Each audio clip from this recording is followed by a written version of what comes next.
Iran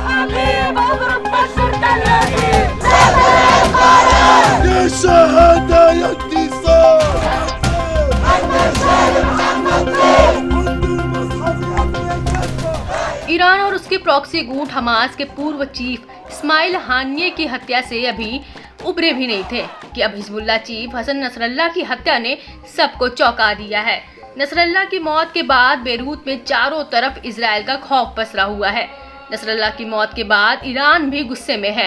Israel के ताबड़तोड़ हमलों ने मिडिल ईस्ट के चरमपंथी गुटों की नींद उड़ा दी है। एक बार फिर इजराइल ने सभी प्रतिरोध गुटों को बैकफुट पर ढकेल दिया है। अब बहरीन के प्रतिरोध समूहों और एक विपक्षी आंदोलन ने हिजबुल्लाह के मुखिया हसन नसरल्लाह की हत्या करने पर इजरायली को खूब खरी खोटी सुनाई है। इजराइल से बदला लेने के लिए समूह ने नेतन्याहू को बड़ी धमकी तक दे डाली है। बहरीन के विपक्षी आंदोलन ने भी नसरल्लाह की मौत पर अपनी संवेदना व्यक्त की। उन्हें एक ऐसे नेता के रूप में सराहा जो इजरायली शासन की क्रूरता से कभी नहीं डरे। इतना ही नहीं, नसरल्लाह को यरूशलेम के मार्ग पर शहीद कहा।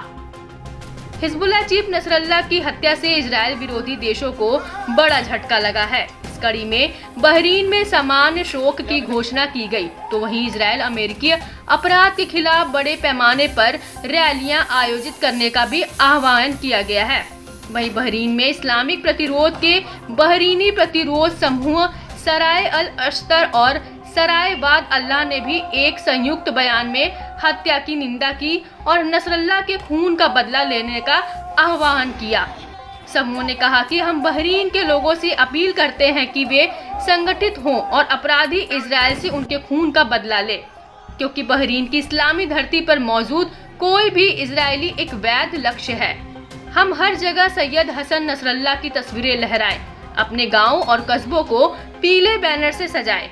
बहरीनी प्रतिरोध समूह ने भी नसरल्लाह के परिवार के लिए धैर्य और सांत्वना के साथ साथ प्रतिरोध के मार्ग पर दृढ़ता के लिए प्रार्थना की। समूह ने इस बात पर जोर दिया है कि हम शहीद सचिव से वादा करते हैं कि हम उनके रास्ते को नहीं छोड़ेंगे।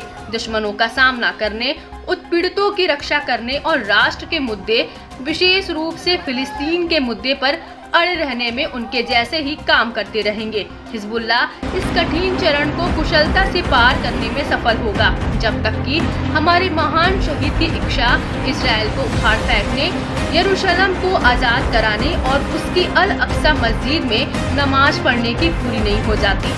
बहरहाल ये देखना काफी अहम रहेगा कि ईरान और उसके प्रतिरोधी गुट इजराइल से नसरल्लाह की हत्या का बदला कैसे और कब लेते हैं, या फिर इस्माइल हानिये की तरह नसरल्लाह की हत्या का मामला भी महज जुबानी वॉर तक ही सीमित हो जाएगा।